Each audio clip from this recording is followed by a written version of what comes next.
اعوذ باللہ من الشیطان الرجیم بسم اللہ الرحمن الرحیم۔ عزیز طلباء و طالبات، السلام علیکم ورحمۃ اللہ۔ گزشتہ روز ہم نے اس کلام کے پہلے 4 اشعار کر لیے تھے اور آج ہم اس کے آخری 3 اشعار کی تشریح کریں گے۔ تو بلا تمہید چلتے ہیں اس کلام کے 5ویں شعر کی طرف۔ تماشا سوز ہے ہر جلوہ انداز یکتائی، تم ہی تم ہو کوئی پردہ بھی اب حائل نہیں ہوتا۔ تماشا سوز مشاہدہ کو ختم کرنے والا، جلوہ انداز یکتائی مطلب توحید خداوندی کا جلوہ، حائل رکاوٹ، حائل کسی چیز کا رکاوٹ کھڑا کرنا۔ تو آتے ہیں اس کے مفہوم کی طرف۔ اے محبوب، تیرا منفرد جلوہ دیکھنے کے بعد میرے اور تیرے درمیان کوئی حائل نہیں ہو سکتا، یا میرے اور تیرے درمیان کوئی اب رکاوٹ نہیں رہی۔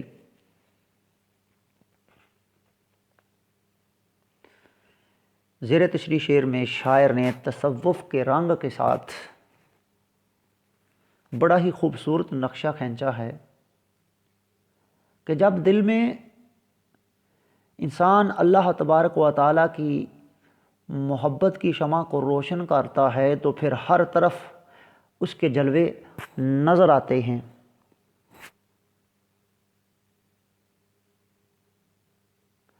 وہ اس کائنات میں ہمیں نظر تو نہیں آتا، لیکن اس کائنات کے اندر مظاہر قدرت، مظاہر فطرت میں جا بجا ہر سو اس کے ہمیں اس کے جلوے نظر آتے ہیں۔ کائنات کی ہر چیز میں اللہ تبارک و تعالیٰ کی ذات کے جلوے نظر آ رہے ہوتے ہیں۔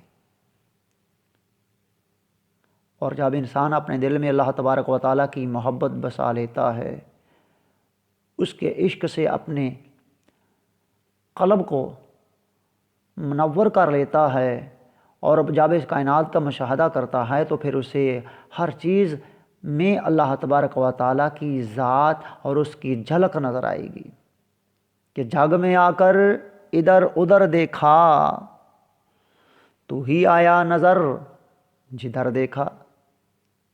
تو شاعر بیان کر رہا ہے کہ اے اللہ، اس سارے جہاں میں چاروں طرف مجھے تیری یکتائی ہی کے جلوے نظر آتے ہیں، مجھے ہر چیز میں تیرے وجود کی جھلک نظر آتی ہے، میں جدھر بھی دیکھتا ہوں تو ہی مجھے نظر آتا ہے۔ تلاش اس کو نہ کر بتوں میں، وہ ہے بدلتی ہوئی رتوں میں، جو دن کو رات اور رات کو دن بنا رہا ہے، وہی خدا ہے، وہی خدا ہے۔ چاروں طرف سے صورت جانا ہو جلوہ گر، دل صاف ہو تیرا تو ہے آئینہ خانہ کیا۔ تو شاعر بیان کر رہا ہے کہ خداوند کریم، میں جدھر دیکھتا ہوں مجھے تیری ہی توحید کے جلوے نظر آتے ہیں، مجھے تیری ہی قدرت نظر آتی ہے، مجھے اس جہاں میں تیرے سوا کچھ نظر نہیں آتا، اور اس جہاں کی ہر چیز میں اللہ تبارک و تعالیٰ ہی کی جو ہے وہ اس کو ذات نظر آ رہی ہے۔ تو یہ تھا عشق حقیقی رنگ۔ اور عشق مجازی میں بھی اگر بیان کیا جائے تو جب انسان کسی کی محبت میں گرفتار ہو جاتا ہے، عاشق جب محبوب کی محبت میں کھو جاتا ہے تو پھر وہ اپنا آپ کھو جاتا ہے۔ جیسے کہ عشق مجازی کا خوبصورت جو رنگ ہے وہ مجنوں اور لیلا کا رنگ ہے، اور عشق مجازی سے اوپر والا جو رنگ ہے، اوپر والا جو سب سے بلند جو مقام ہے وہ عشق حقیقی کا ہے۔ تو عشق مجازی میں جب عاشق اپنے محبوب کے یاد میں گم ہو جاتا ہے تو پھر وہ یہ نہیں سمجھتا کہ اس کے درمیان، عاشق اور محبوب کے درمیان اب وہ کسی قسم کا کوئی رکاوٹ حائل ہو۔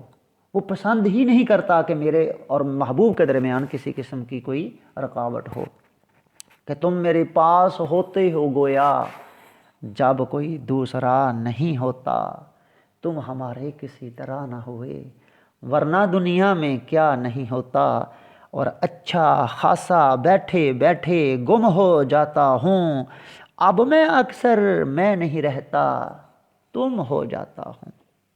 تو زیر تشریح شعر میں عشق حقیقی کی بہترین مثال بیان کرتے ہوئے شاعر اللہ تبارک و تعالیٰ کے ساتھ، یعنی اپنے محبوب کے ساتھ مخاطب ہے کہ میں اب اس قدر اے خداوند کریم میں آپ کی ذات کے قریب آ چکا ہوں کہ اب میرے اور تمہارے درمیان کوئی دنیا کی طاقت حائل یا رکاوٹ پیدا نہیں کر سکتی۔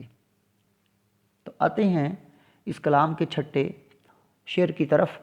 رہا ایک ایک قدم پر پاسے آداب طلب ورنہ، وہاں ہم تھے جہاں پانا تیرا مشکل نہیں ہوتا۔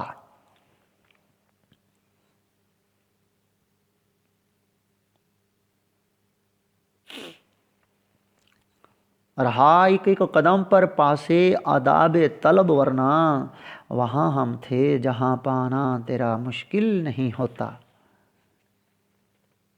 پاس آداب طلب یعنی مانگنے کے آداب کا لحاظ۔ تو آتے ہیں اس کے مفہوم کی طرف۔ اے محبوب ہم نے آداب محبت کو ملحوظ خاطر رکھا، وگرنہ جس مقام پر تھے تجھے حاصل کرنا مشکل نہیں تھا، وگرنہ جس مقام پر ہم پہنچ گئے تھے وہاں تجھے حاصل کرنا کوئی بھی مشکل کام نہیں تھا۔ زیر تشریح شعر میں شاعر نے آداب محبت کے تقاضوں کو بیان کیا ہے۔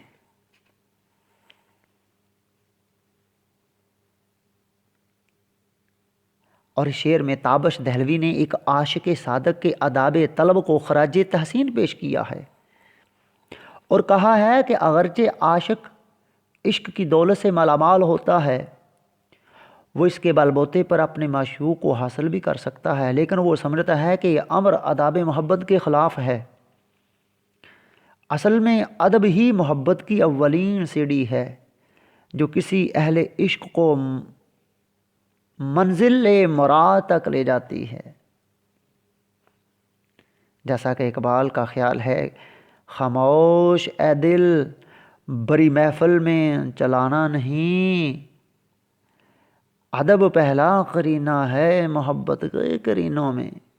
یہ بات بجا ہے کہ با ادب بامراد اور بے ادب بے مراد۔ جن لوگوں نے ادب و احترام، نظم و ضبط، ایثار و قربانی کا مظاہرہ کیا وہ ہمیشہ منزلوں سے ہمکنار ہوئے، اور جو لوگ بے صبری اور بد نظمی کے حامل رہے وہ سدا ناکام و نامراد اور ذلیل و رسوا ہوئے۔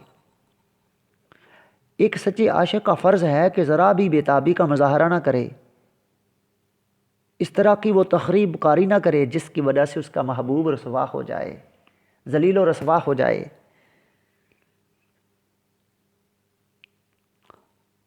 دیکھنا بھی تو انہیں دور سے دیکھا کرنا، شیوائے عشق نہیں حسن کو رسوا کرنا۔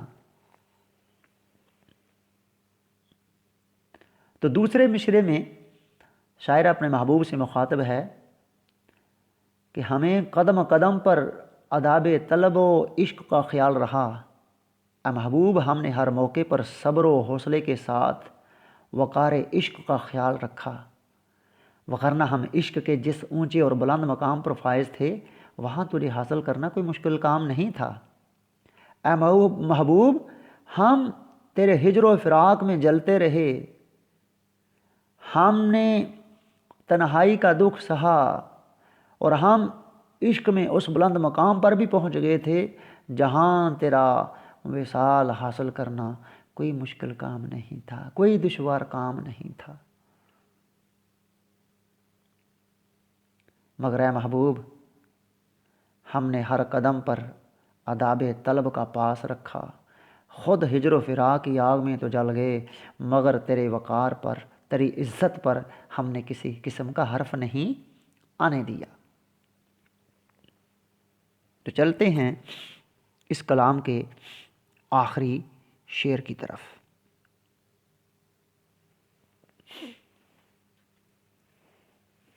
ازل سے اپنا مقصود طلب ہے کون اے تابش، کہ پائے جستجو شرمندہ منزل نہیں ہوتا۔ اے تابش،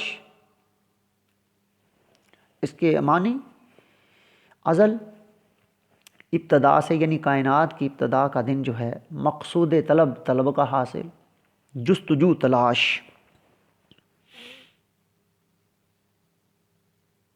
اے تابش، روز ازل سے ہمارے قدم اپنی منزل مقصود پر پہنچنے میں ناکام رہے۔ اے تابش، روز ازل سے ہمارے قدم اپنی منزل مقصود پر پہنچنے میں ناکام رہے۔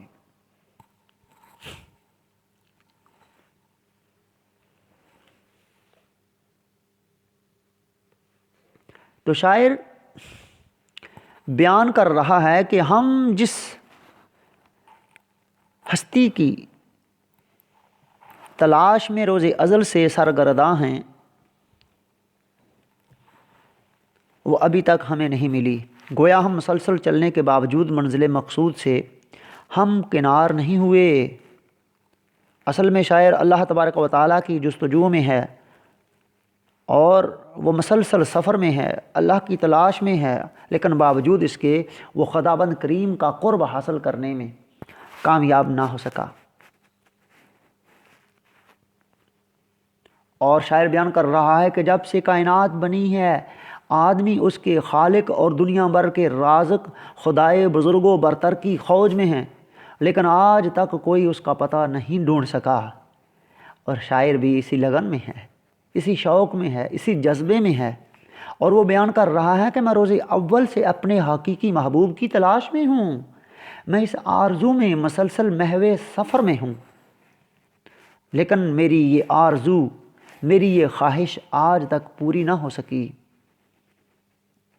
میں اس منزل کو پانے کے لیے ہر وقت بے قرار رہتا ہوں، بے چین رہتا ہوں، یوں میں یہ سفر جاری رکھے ہوئے ہوں، اور یہ سفر ہی میری زندگی ہے۔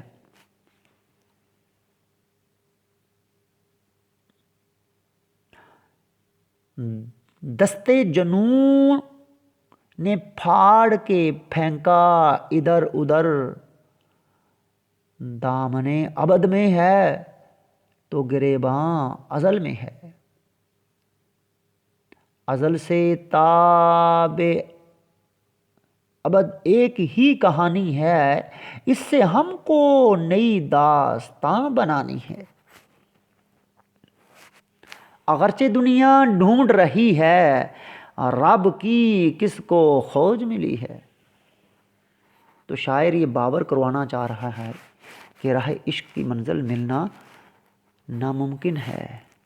اگر ایسا ممکن ہو جائے تو عاشق کی جستجو ختم ہو جاتی ہے، وہ نیست و نابود بلکہ ناکام ہو کر رسوائی و پریشانی کا شکار ہو جاتا ہے۔ اور یوں بھی جب منزل مل جاتی ہے تو آدمی کی ساری جو جد و جہد ہے وہ ختم ہو جاتی ہے، جو در حقیقت زندگی میں موت کا ثبوت ہے۔ چلنا ہی زندگی کی علامت ہے، جبکہ رک جانا اور سستانا کمزور اور نامراد لوگوں کی شناخت ہے۔ لہٰذا ہر وقت مرحلہ شوق کو سامنے رکھنا چاہیے۔ تو زیر تشریح شعر میں شاعر یہ ہمیں سمجھانے کی کوشش کر رہا ہے، بتانے کی کوشش کر رہا ہے کہ جس مقصد کے لیے میں اس کائنات میں آیا تھا، اپنے اس مقصد کو اور منزل کو پانے میں ناکام ہوں۔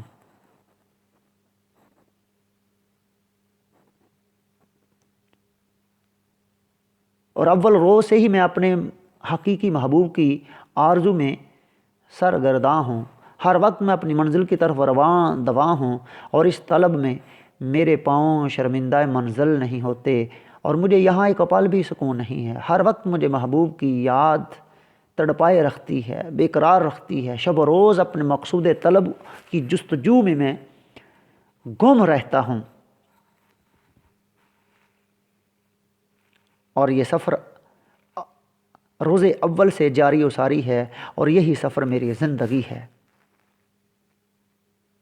ہر قدم پہ تھی اس کی منزل ایک، سر سے صدائے جستجو نہ کیا۔